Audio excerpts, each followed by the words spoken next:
Sorry, this table is for the real family. Those words cut sharper than glass. I turned to my parents, hoping for correction, for decency. But my mother sneered. Are you deaf? Didn't you hear her? There's no place for you here.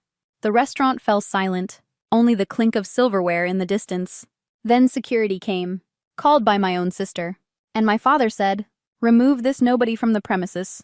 Jennifer smiled, picked up a garbage bag from the bar, and held it out like a trophy. Here, take the food we threw in the bin. It's probably worth more than your whole life. I didn't cry. I didn't beg. My name is Maya Richardson, and that was the night my family disowned me.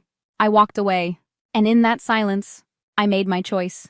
That night, I canceled every payment, every trip, every party they depended on. $65,000. Gone in minutes. And for the first time, the silence wasn't empty. It was power.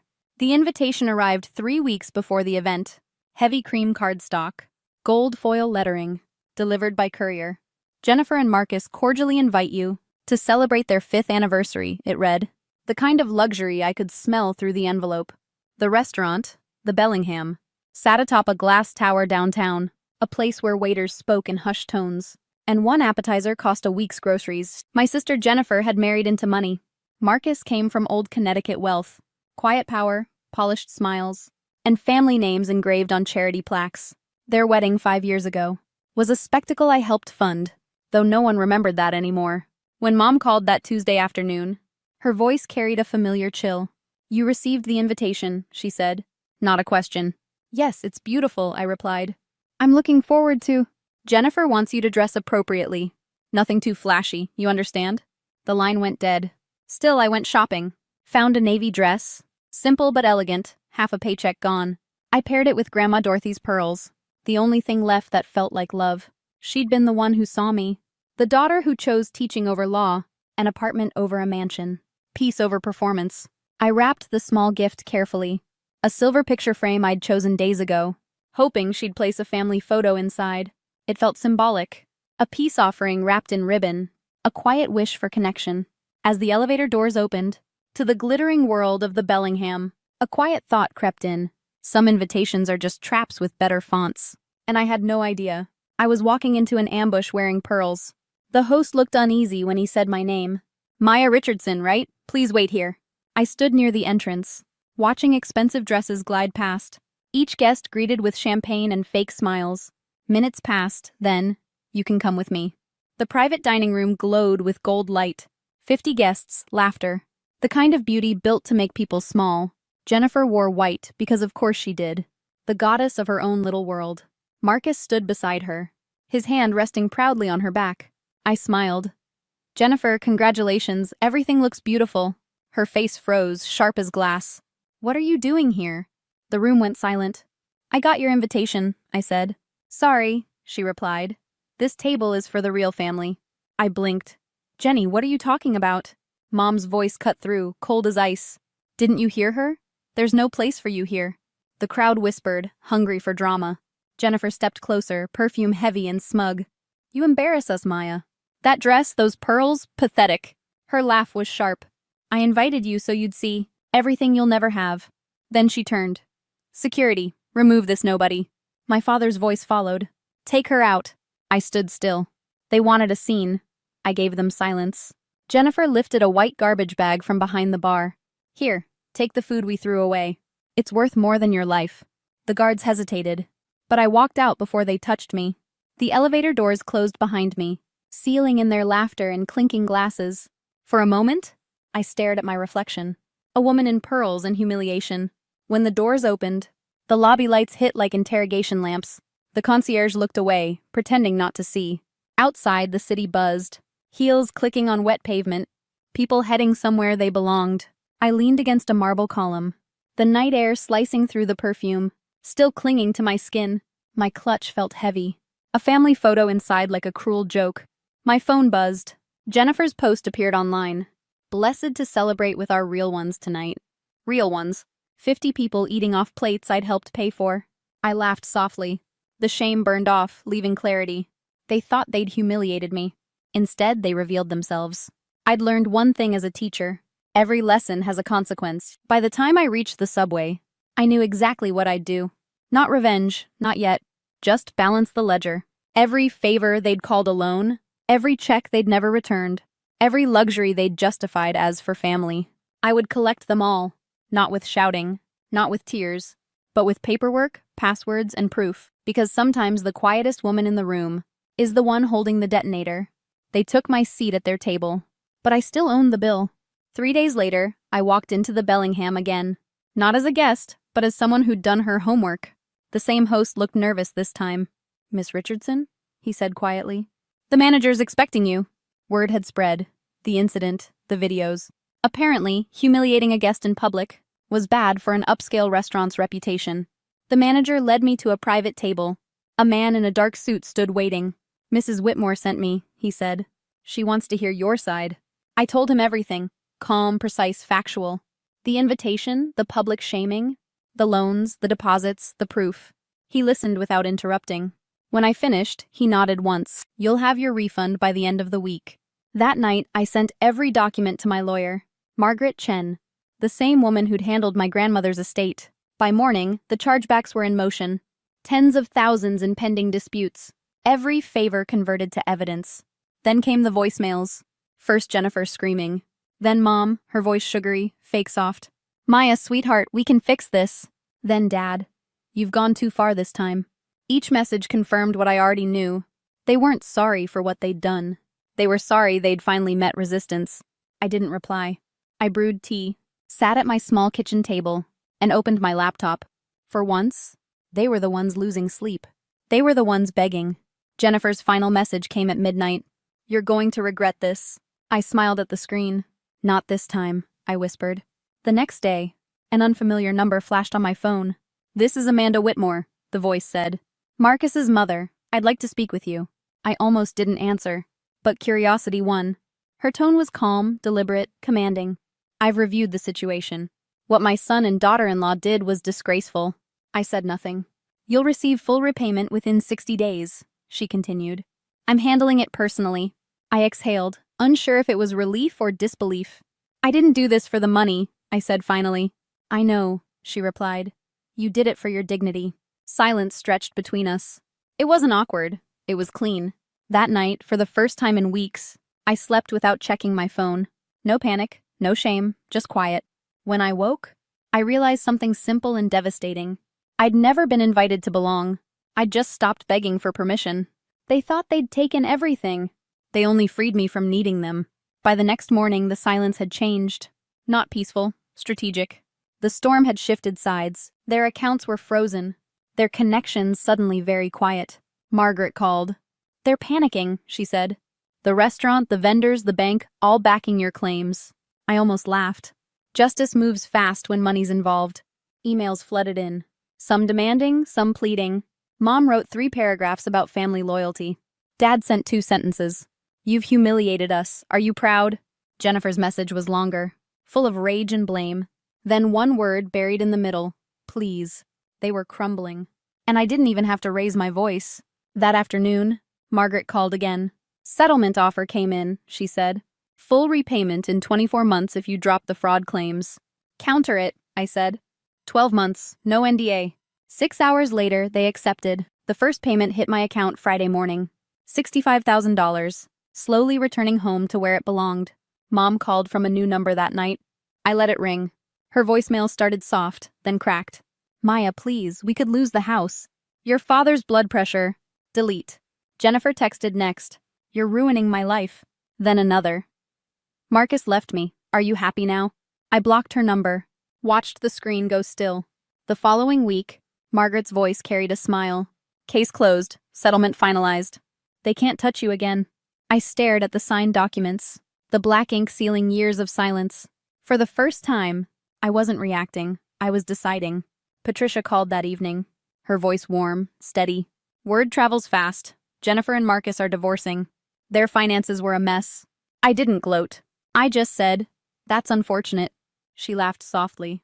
"Maya, good for you. Whatever you did, good for you." After we hung up, I sat by the window, city lights reflecting in my tea. I wasn't angry anymore. I was free. The girl who once paid for love had finally billed for it. They'd used my kindness like currency, but I was the one holding the ledger. 2 months passed quietly. No phone calls, no messages, no noise. Each payment arrived on time, like clockwork. $65,000 returned, one deposit at a time. Margaret closed the case with a simple email. All done, you're free. I changed my number, my email, my locks. The world felt lighter. Teaching became my refuge again. My students laughed easily. Their curiosity reminded me that kindness still existed. Then Patricia called. Jennifer and Marcus are divorcing, she said. The investigation exposed everything. I didn't celebrate. I didn't feel revenge. Just relief.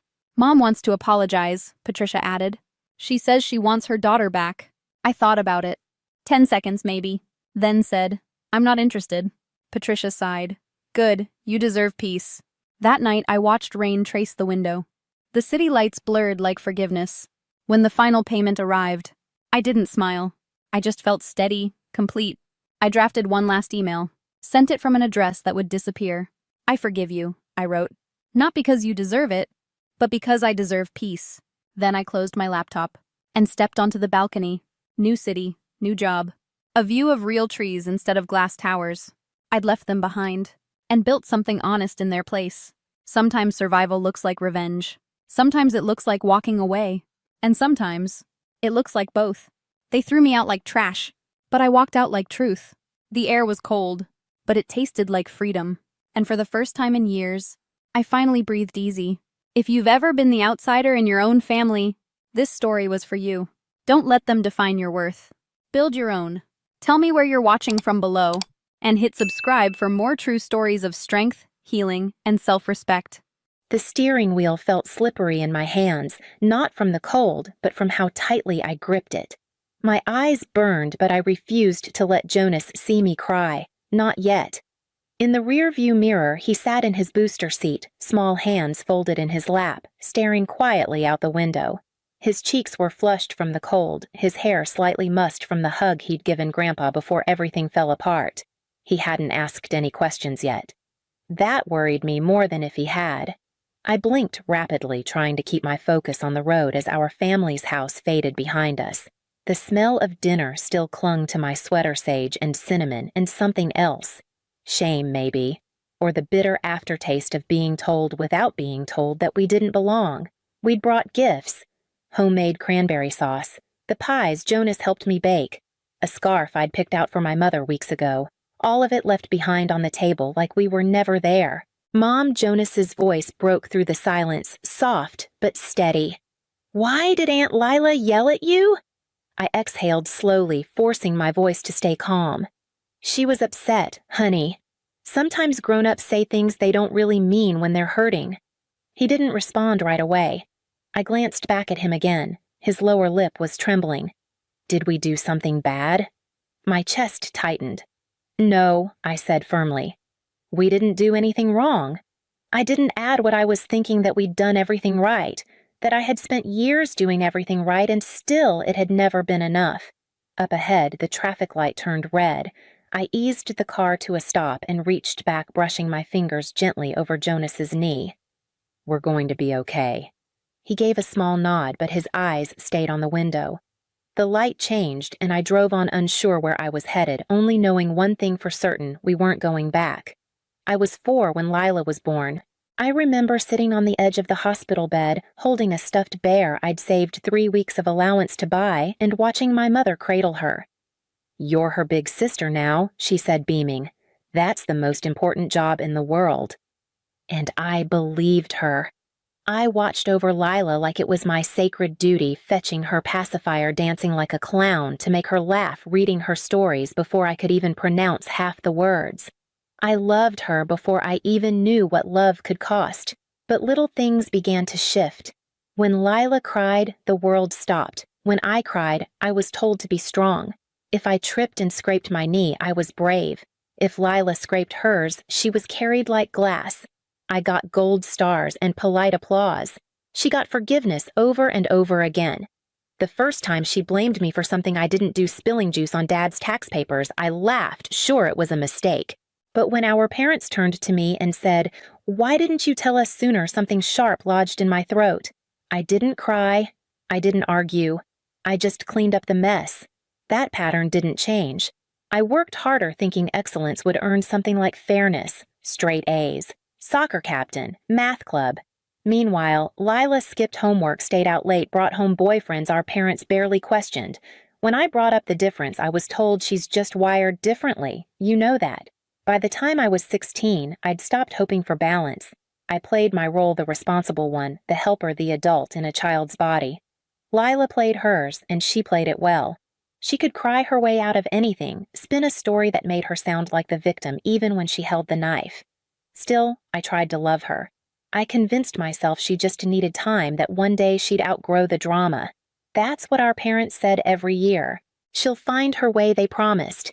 And I kept believing it long after I should have known better. Even after I left for college, I called home every Sunday.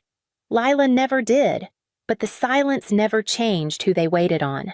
I went to college 2 states away, thinking maybe distance would give our family room to breathe. I double majored in finance and business, worked weekends at a cafe, and still managed to graduate early. I called home every week. My parents always asked about classes. Lila never picked up. She dropped out of community college by the time I was a sophomore. Said it wasn't for her. She moved back home, picked up a retail job, lost it. Picked up a boyfriend, lost him. Then another. Then another. Meanwhile, I met Noah. He was charming and gentle in a way that felt safe. We dated through the rest of college, got married the summer after graduation. My parents were thrilled. Mom even cried when I walked down the aisle. I thought maybe things were shifting. When I found out I was pregnant, I called them first. Jonas was born on a rainy Tuesday. My mother visited the hospital once. My dad brought a stuffed giraffe and left after 10 minutes. Lila didn't come at all. Still, I kept them close. We drove down for holidays, mailed gifts, sent pictures. I wanted Jonas to know his family. I thought showing up, being loyal, was enough to make things whole. But loyalty doesn't protect you from betrayal. I found out Noah had been cheating when Jonas was 7 months old. A coworker, someone I'd met at the office holiday party. I tried counseling. I tried patience. I tried being everything he said he needed. He still left. Suddenly, I was a single mom with a mortgage, a demanding job, and a child who depended on me for everything. There were nights I didn't sleep, mornings I didn't eat. But I kept going. I built us a life that was stable, quiet, real. And when I couldn't afford daycare, my parents sometimes watched Jonas. When my car broke down, they offered theirs. But the center of their attention was always Lila, her meltdowns, her boyfriends, her wreckage. I didn't complain. I kept my head down and handled what needed handling, because that's what responsible daughters do. They carry the weight, even when no one sees how heavy it is. Even when it becomes the reason they're not invited to the table. 5 years ago, I got a call from my mother while I was in a client meeting. Dad had been rushed to the ER, minor heart attack, she said, but they were keeping him overnight. I left work without finishing the meeting, drove 2 hours in silence, and sat beside his hospital bed until the monitors stopped beeping every 5 seconds. That's when I found out they were in trouble. Not just medical trouble, financial. Their savings were gone, maxed out cards, behind on the mortgage. I asked questions, gentle at first, then sharper. Years of covering Lila's expenses, failed business investments, loans to boyfriends that never got repaid. They were a few months from foreclosure and hadn't told anyone. I didn't think. I just acted. I paid off the past due balance on the house, set up automatic transfers for their monthly bills, and added them both to my health insurance plan as dependents. I called my accountant and restructured my budget. I told them it was temporary, just until they got back on their feet. But they never really stood back up. When their car broke down, I co-signed for a new one. When the roof leaked, I covered repairs. I even handled the cost of Lila's outpatient program after she was arrested for a DUI, and Mom claimed the stress might kill Dad if he had to worry. They never asked directly. That was the part that stung the most. It was always wrapped in vague phrases, "We're stretched this month," or "We don't know what we'd do without you." I started keeping a private spreadsheet.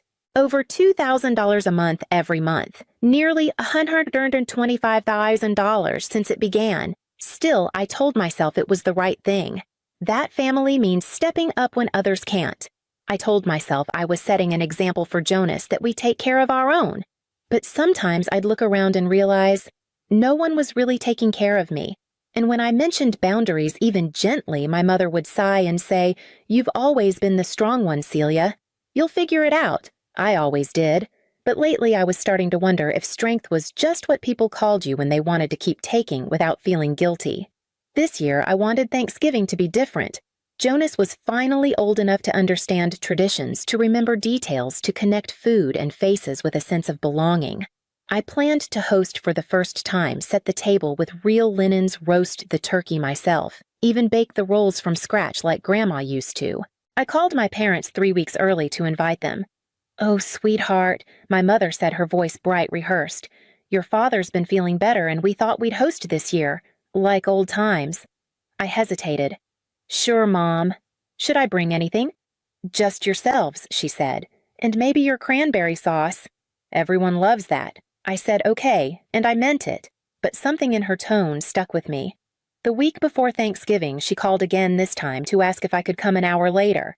"We need extra time to get things ready," she said too quickly. "You know how chaotic it gets." I agreed, but the knot in my chest tightened. That same night, I got a message from my dad. Lila's back home for a bit. She and Brandon split up. I didn't even remember which boyfriend Brandon was. I sent a polite reply, told him I hoped she was okay. The next morning, I noticed they hadn't deposited the check I mailed for their property taxes. A week passed. Still nothing.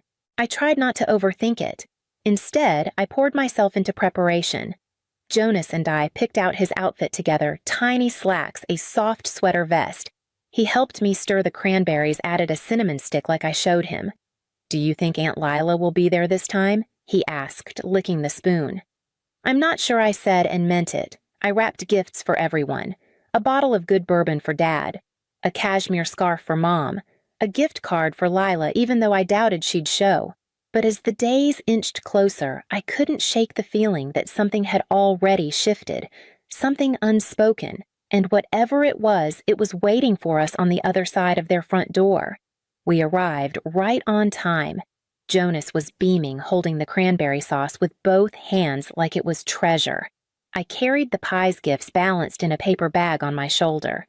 Dad opened the door with a stiff smile, and I knew immediately something was off. Inside, laughter drifted from the living room. More voices than I expected, cousins I hadn't seen in years, people they never mentioned.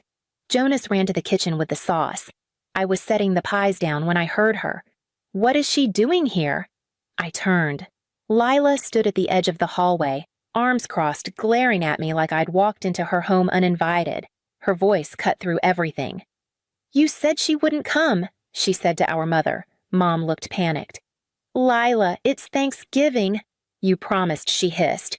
"I'm not staying if she's here." "Lila, I haven't said a word about you," I said, my voice shaking.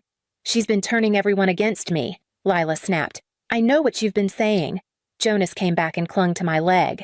Then my mother looked at me and said, "Celia, maybe it's better if you come another time."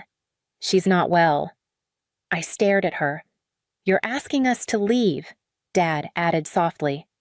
"You've always been strong. Please, just this once." Jonas's small voice whispered, "But we brought the pie." No one answered. I took his hand, turned around, and left everything food gifts hope on the table. The moment we pulled away from their house, Jonas stopped talking. I glanced in the rearview mirror and saw him staring out the window, his face unreadable fingers twisting the edge of his jacket. I didn't say anything at first. I didn't trust my voice not to break. We drove in silence for 10 minutes before I pulled into the park near our old library. The lot was empty. I turned off the car but left the heat running. "Why was Aunt Lila so mad?" Jonas asked finally, his voice small. "She's upset," I said. "But that doesn't mean she's allowed to yell at people, and it doesn't mean Grandma and Grandpa were right to take her side." He looked down. "Did I do something wrong?" I turned to face him. "No, sweetheart, you didn't do anything wrong. None of this is your fault." He didn't respond, just curled up against the window, and I let him be. I opened my phone out of habit. Missed calls from my parents, a few texts, then a bank alert. $5,000 withdrawn from the emergency account. My account. The one I'd let them access after Dad's heart attack. No warning, no explanation. My stomach turned. I texted my father, keeping it short. Why did you take $5,000 this morning? His reply came quickly. Amanda needed help. We'll explain. I stared at the message, then looked at Jonas. His eyes were closed now. I had spent years giving without limits. Today, they'd taken the money and thrown us out in the same breath. They didn't even pretend to hide it anymore.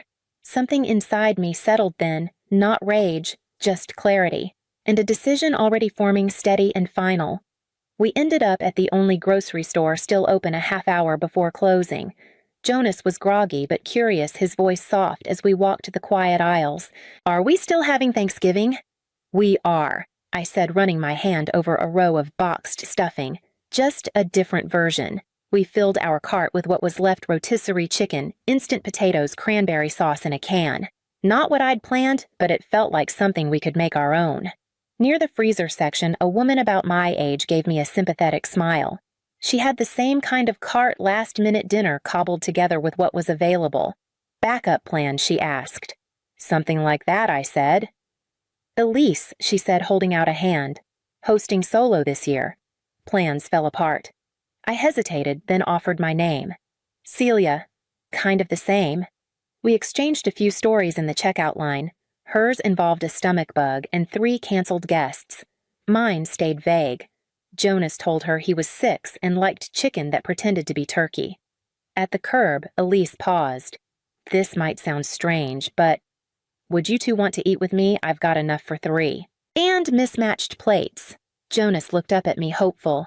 I said yes. Her home was cozy, imperfect, full of color. Jonas helped set the table. We microwaved sides and laughed about nothing. It wasn't polished or planned, but it was real. We said what we were thankful for. Elise went first, then Jonas. When it was my turn, I swallowed hard. I'm thankful for new beginnings, and people who show up without being asked. And for the first time that day, I meant every word. By Sunday morning, I had printed everything: mortgage payments, utility bills, insurance premiums, rehab invoices, 5 years of quiet contributions, all organized in a folder on my lap as I sat outside my parents' house. I hadn't called ahead. I didn't want a conversation, I wanted a reckoning. Dad opened the door surprised, but not entirely caught off guard. Celia, I need a few minutes. Inside, they sat like they were waiting for a storm. I laid the folder on the coffee table without a word and opened it. That's everything I said. Every dollar I've put into this house. Every bill I paid. Including the $5,000 you pulled from my account last week. My mother looked down. Dad rubbed his jaw. We were going to pay you back. Were you? Lila walked in mid-sentence, still in pajama pants, eyes narrowed. What's this about? More accusations. I didn't flinch. Did you know I paid for your rehab, Lila, or your therapy sessions, or the car you drive? She froze. No, she said slowly.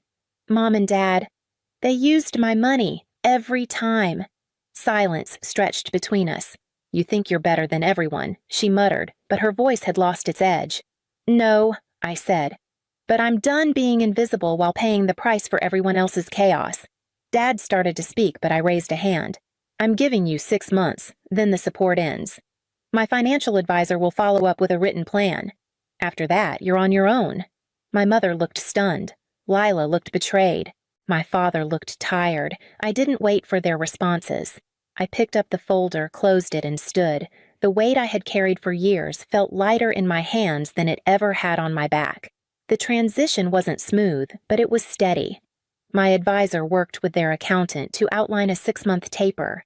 The first month I paid only the essentials. By month 3, it was half. By the end, nothing. My parents pushed back mostly with guilt. We're too old to start over, my mother said. We're not asking for much. But they listed the house 2 weeks later. A modest condo in a retirement community went under contract shortly after. Lila surprised me. She started attending therapy regularly twice a week. I heard from Aunt Lydia that she'd apologized unprompted for Thanksgiving. I didn't hear it directly, but that was okay. I started therapy too. Not because I was falling apart, but because I didn't want to anymore. For the first time, I was unraveling patterns instead of patching over them. At home, Jonas thrived. He adjusted to our quieter holidays, our slower mornings, our small traditions. Pancake Sundays, bookstore Fridays, adventure walks on Saturdays. He stopped asking why Grandma hadn't called. He started asking if Elise and her nephew could come to our New Year's dinner. I said yes. Our house felt different, not because I had added anything, but because I'd finally stopped bleeding for people who didn't know how to stop the wound. Jonas noticed. He smiled more, laughed easier. He had always been my reason, but now he was also my reflection. And for the first time in years, when I looked around, I realized this was home. The night air smelled like cinnamon and snow. Jonas ran ahead with Tyler, their mittened hands swinging between bursts of laughter. Elise and I followed, slowly sipping hot cider as twinkling lights blinked across the trees. "I think this might be our new tradition," she said, nudging me gently. "I hope so," I replied. I watched Jonas spin in circles beneath the lantern tunnel, his face lit up in a way I hadn't seen in a long time. There was no performance here, no expectation. Just joy. Just ease. This wasn't the holiday I grew up with. There were no grand tables, no forced smiles. But there was honesty, warmth, a softness I didn't have to earn. Back home, I knew my parents were settling into their new condo. Lila had sent Jonas a holiday card with a hand-drawn snowman and a short, careful note, "I'm trying. Happy holidays." I'd replied simply, "Thank you." I no longer felt the need to explain myself or save anyone. I'd said enough. That night, as we stood beneath the lights, Jonas looked up and whispered, "This is the best one yet." And it was, because this time we chose it. Every part of it. I didn't know favoritism had a smell until I was 10 years old and the entire house smelled like cinnamon and vanilla. That day, my mother had spent hours baking cookies for my sister Sienna's second-grade art showcase. She wore pearls and lipstick and called Sienna our little prodigy. My father even left work early to attend. They beamed in every picture. No one came to my math tournament the next day. They weren't cruel. That's the part I need you to understand. It's easier when people are clearly villains when they yell or hit or leave, but my parents weren't those people. They fed me, clothed me, gave me a roof, and they told me often that I was so dependable. The kind of praise that sounds like love until you realize it's just code for "we don't have to worry about you." My name is Delaney Hart, and I was the child who didn't need much, or so I was told. I grew up in Columbus, Ohio, in a modest 2-story house with faded shutters and an old maple tree out front. My parents, Russell and Linda Hart, were middle class in the traditional sense, reliable jobs, modest vacations, meatloaf on Mondays. My father was a logistics manager. My mother taught piano part-time and kept a spotless house. And then there was Sienna. Sienna was 6 years younger than me. Honey blonde, quick to smile, the kind of child strangers complimented in grocery stores. If I was a still lake, she was a glittering fountain. When I was 12, I saved up weeks of allowance and birthday money to buy a used TI-83 calculator for advanced math. When Sienna was 12, she got point shoes imported from France. My parents never hid it. They didn't say she was their favorite, but they didn't need to. They showed it in who got forgiven, who got praised, and who got expected to understand. "Sienna's just sensitive," my mom would say when she slammed her door during an argument. "You're the older one," my dad reminded me again and again. She looks up to you. They never noticed when I stopped looking back. In high school, I started working after school at a neighborhood grocery store. I said it was for gas money, but really it was because I'd learned early asking for anything meant hearing about Sienna's needs first. She needed ballet lessons, braces, art supplies, a weekend trip to Chicago for a fashion workshop. I needed new sneakers. I got a BOGO coupon. When Sienna turned 16, my parents gave her their used Lexus. When I turned 16, I got driving lessons taught by my dad's size and a used Civic I paid off in monthly installments. And I didn't complain. I learned to be reasonable. The girl who didn't need much, who smiled when Sienna opened gifts twice the size of mine, who clapped when she got picked as homecoming runner-up, who moved out at 20 with no fuss. By 35, I had a decent life. I worked as a marketing coordinator for a healthcare company, rented a small 1-bedroom apartment near downtown, and still chipped away at the $68,000 in student loans I'd carried since college. I didn't travel often, I didn't splurge, but I could afford dinner out once in a while, and I had enough in savings to feel almost secure. And I had Marissa, my best friend since undergrad, the kind of person who remembered your birthday and how you took your coffee. She used to joke that I was the calmest storm she ever met. Still, sometimes I'd stare at my bank app on a Tuesday night counting down the days till payday, wondering what it would feel like to not have to calculate everything. What would it feel like, I used to ask myself, if something actually went my way? It was a gray afternoon just after daylight savings ended. I'd stopped to get gas. I was tired, mentally reviewing whether I could afford name-brand detergent or not. And then I saw at the glowing display screen above the register. $2.5 million jackpot. I bought the ticket without thinking. The cashier smiled. "You never know, right?" I didn't answer. I just tucked the ticket between a receipt and my debit card. It wasn't the first time I'd bought a lottery ticket. I wasn't one of those people who played every week, but maybe 2-3 times a year, usually when the jackpot made the news, or I was feeling particularly worn out by life. That Tuesday, I was just tired, the kind of tired that doesn't come from lack of sleep, but from carrying a quiet weight for too long. I pumped $20 worth of gas, just enough to get me through the week, and added the ticket at checkout without fanfare. The clerk handed it over and said, "You never know." I smiled, but I didn't believe her. People like me didn't win. People like Sienna did. I tucked the ticket into my wallet and forgot about it. That night, I microwaved leftover soup and sat down with my laptop to scroll through news headlines. The TV murmured in the background, white noise mostly. Then came the lottery drawing. I almost didn't reach for the ticket, but something made me pause. I read the first number. Matched, second number. Matched again. By the third match, I was no longer breathing. The fourth, fifth, sixth, I stared at the ticket. Then the screen. Then back again. Over and over. I opened a calculator app, double-checked the date opened. Google searched the official numbers. I even pulled out a flashlight to make sure I wasn't misreading anything. It was real. $2.5 million before taxes. I sat completely still. The world didn't shift, but something in me did. After maybe 20 minutes, I called Marissa. She picked up on the first ring. "Lainey." "What's wrong?" My voice cracked. "I think you should come over. I'm not kidding. Please just come." She showed up in 20 minutes wearing her college sweatshirt and holding 2 chocolate bars. "Okay," she said gently. "Talk to me." I held out the ticket. She looked at it, then looked at me, then looked it up. And then she started to cry. "Oh my God. Oh my God, Lainey. It's real." That night we didn't sleep. We made coffee at 2 a.m. and talked about everything I never let myself hope for. Paying off my student loans. Buying a house with actual windows and no upstairs neighbors. Starting a little foundation, maybe helping first-gen college kids like me. Not to impress anyone, not to show them. Just because I could.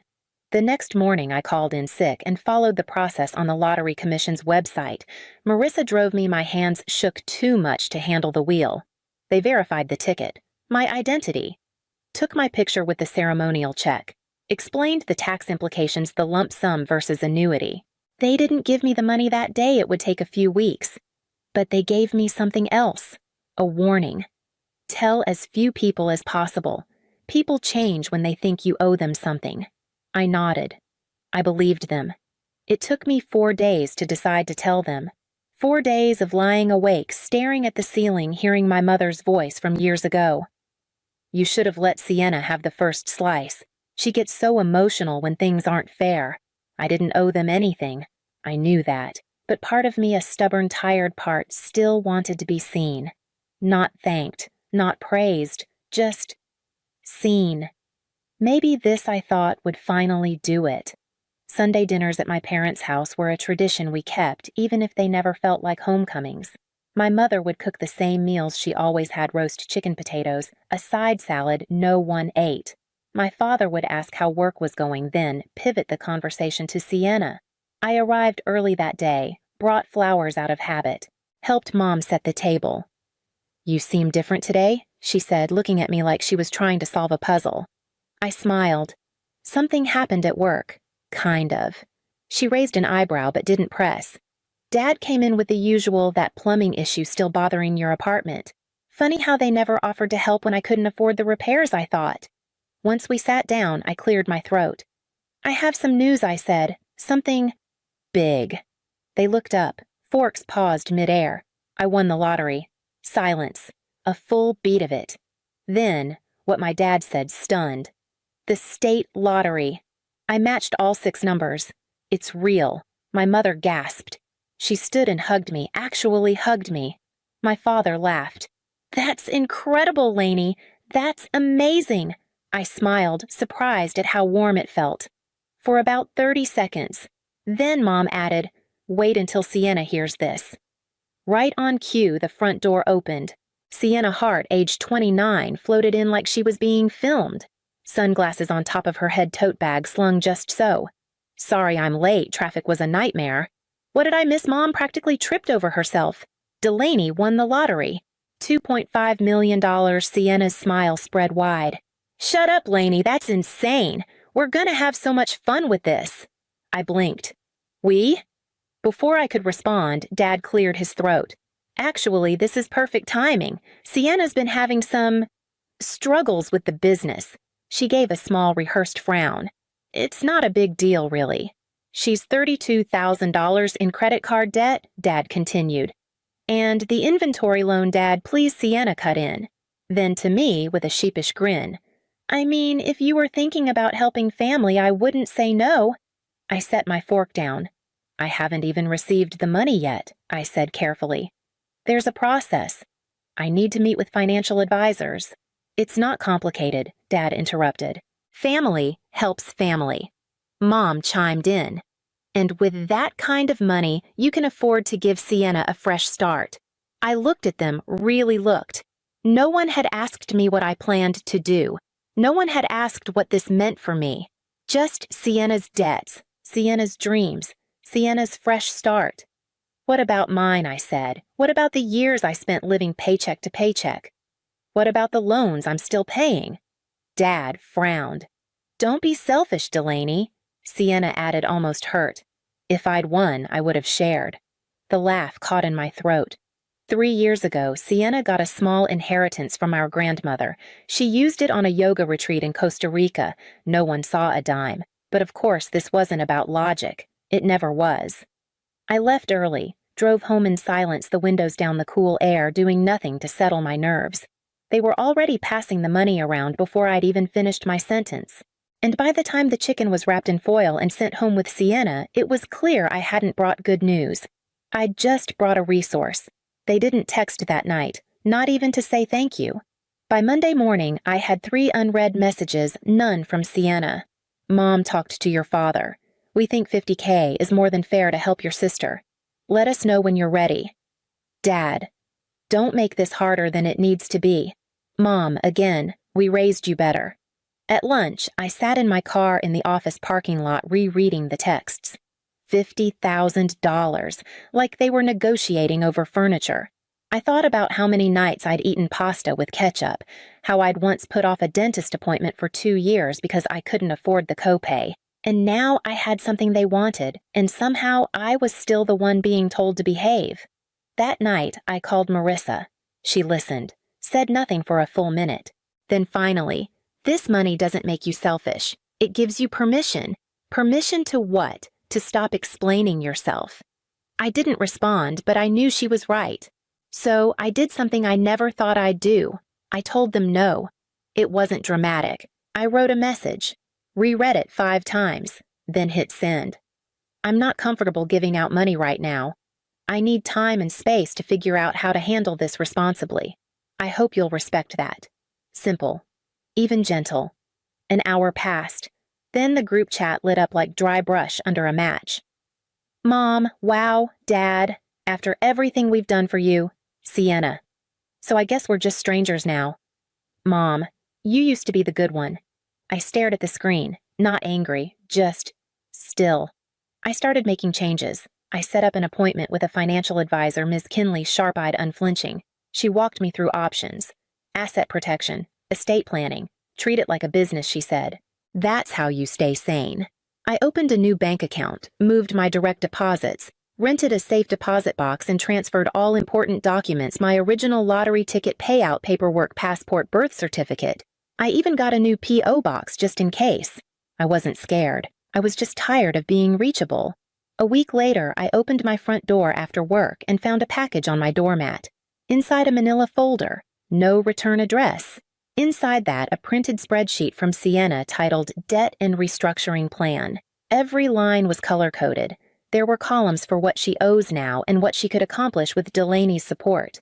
At the bottom, she had written, "I'm not asking. I'm just hoping you'll remember who always believed in you." I folded the page in half and put it in the recycling bin. Not torn, not burned. Just out of reach. I didn't block their numbers, didn't change my locks, didn't cut them off. I just stopped answering. And for the first time in years, my silence felt like something solid. They stopped texting. For 3 days, nothing. No emojis, no guilt, no group chat buzz at 7:13 a.m. I let myself believe it might be over.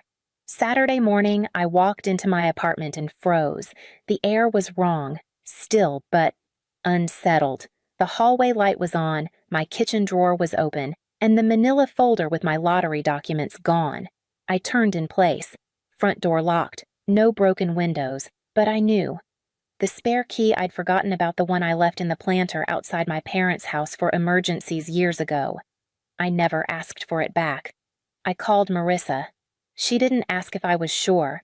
She just said, "I'll be there in 10. We didn't scream. We didn't panic. We walked through the apartment like we were cataloging the scene of a quiet betrayal. Nothing else was missing. Just that folder, my legal documents, my verification letter. The ceremonial check giant laminated cheesy meant for photo ops. They hadn't taken money. They'd taken proof. Later that day, I got a text from Mom. "We need to talk. Things are moving too fast." Then another. "No one's trying to hurt you.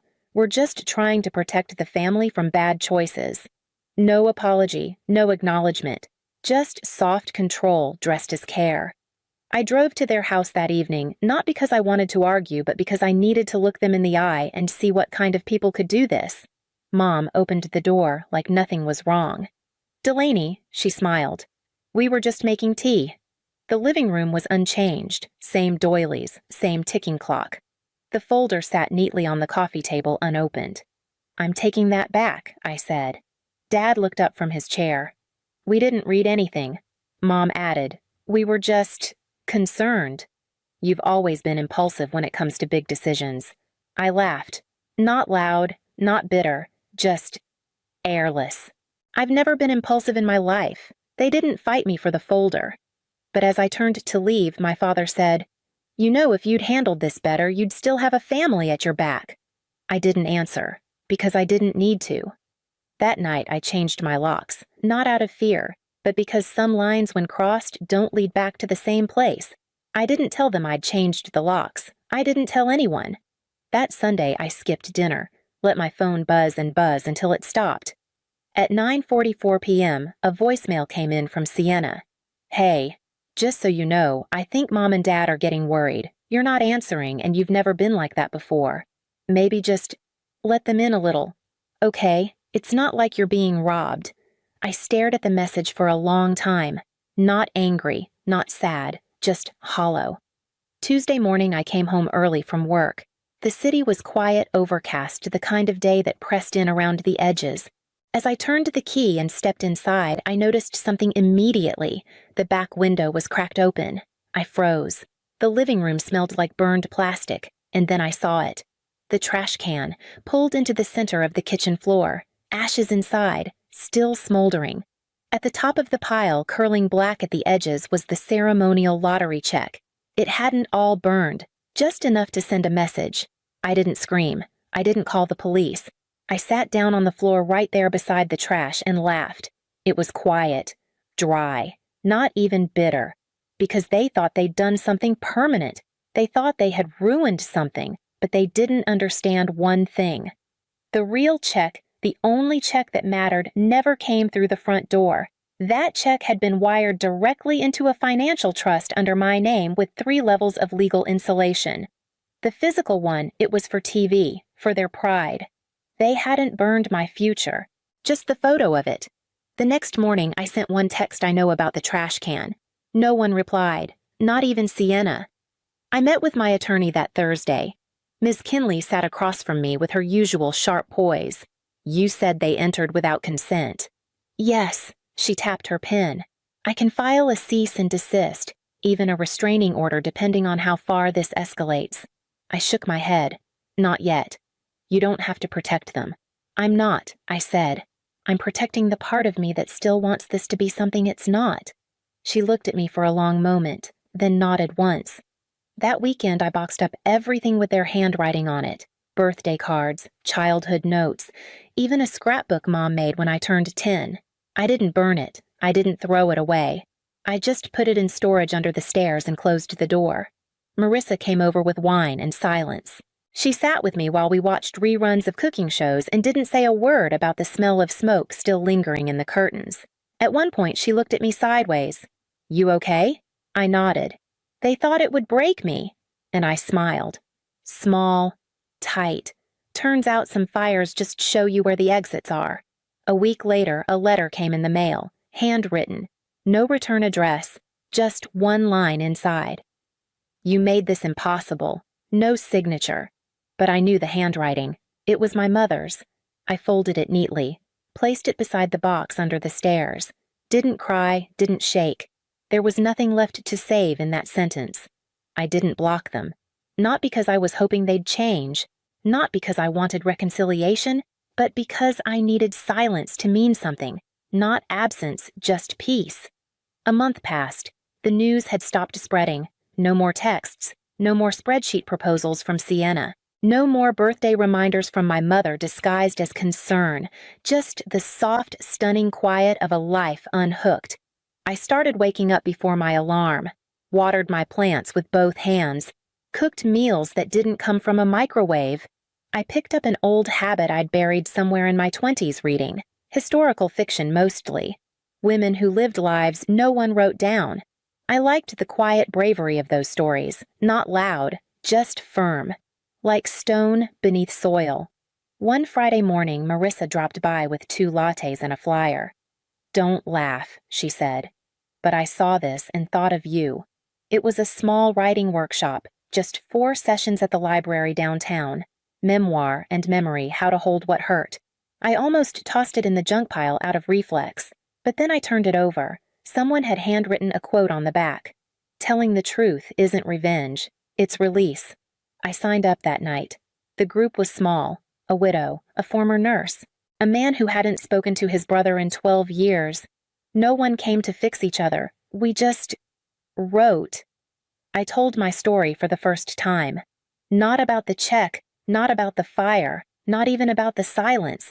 I wrote about the girl who got left off the family slideshow, who was told she was strong every time she cried in private, who paid her way through college while her sister changed majors 3 times on their parents' dime, and when I read it aloud, no one said anything for a full minute. Then the widow's soft trembling hands just nodded. I thought it was just me. I'm not estranged. That word always sounded so sharp, so tabloid. No, I'm just free. Free from keeping score in a game I never joined. Free from trying to earn crumbs at a table I was born into. Free to start over without explanation. Sometimes I still wonder what they say about me now. But then I fold a clean sheet of paper, uncap my pen, and write the next line anyway. Because finally, the story belongs to me. It came on a Thursday. Subject line. Sorry, I guess. The sender Sienna.hearteggmail.com. I stared at it for a long time. Not because I was nervous to open it, but because I didn't expect anything from her anymore. And somehow that made it harder to look. Delaney, I don't know what I'm doing with this. I've been thinking a lot. I was mad at you. I still might be. But maybe that's not fair. You were always so calm, and I took that as distance. But maybe it was just you surviving us. I don't want money. I want to know if you think I'm a bad person. I read it twice. Then a third time. It wasn't an apology. Not really. It was a door. Just slightly open. I didn't reply. Not because I was punishing her, but because some doors before you walk through them require you to know who you are on the other side. And I wasn't ready to go backward. I archived the email. Didn't delete it. Just put it somewhere it could sit for a while without pressing against my chest. My apartment has never been quieter. No voices rising from the hallway. No calls from numbers I recognize but no longer answer. Just the hum of the fridge. The rhythm of my own breath. The kind of silence that doesn't feel empty anymore. I started keeping a journal. Not every day. Not because I'm trying to track healing. Just when a moment feels too real to pass by unnoticed. Like last Tuesday when I stood at the checkout line and didn't have to check my account first. Or last Sunday when I drove past my parents' neighborhood and didn't turn in. Not because I was angry, but because I no longer needed anything from that street. I still think about Sienna sometimes. Her email, her voice behind the door. All that need wrapped up in charm. But mostly I think about the girl I used to be. The one who kept the peace by keeping quiet. And how somehow not answering became its own kind of reply. I changed my email last week. Not because of spam, not because of fear, just because I realized it was the last door they could still knock on. I didn't forward the old messages, didn't save the contacts, didn't write a goodbye. Some things deserve a closing that doesn't echo, and some stories end best when no one gets to rewrite them. If you've ever walked away without slamming the door, I see you. You don't have to explain, just leave the light off.